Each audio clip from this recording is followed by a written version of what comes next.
Original पेताडाची बायको खरंच भाग्यलक्ष्मी मायबाप.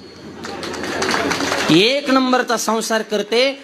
हा मूर्ख 70 रुपयाच्या बाटलीनं मूर्खांच्या नादाला लागून आयुष्याची बर्बादी केली. घरात किंमत नाही, दारात किंमत नाही. ती भावाचं नाव कमवण्यासाठी, बापाची इज्जत समाजामध्ये राखण्यासाठी स्वतःला झालेलं दुःख कधी माहेरला सांगत नाही. सगळं दुःख मनामध्ये पचवते. दिवसभर दुसऱ्याच्या रानात मोलमजुरी करते.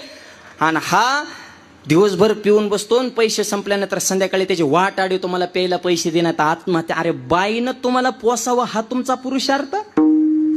धिक्कार आहे तुमच्या जीवनाचा. बाईच्या पैशावर दारू प्याता वाघासारखा नरदेह मिळाला हा तुमचा पुरुषार्थ? जरा लाज धरा.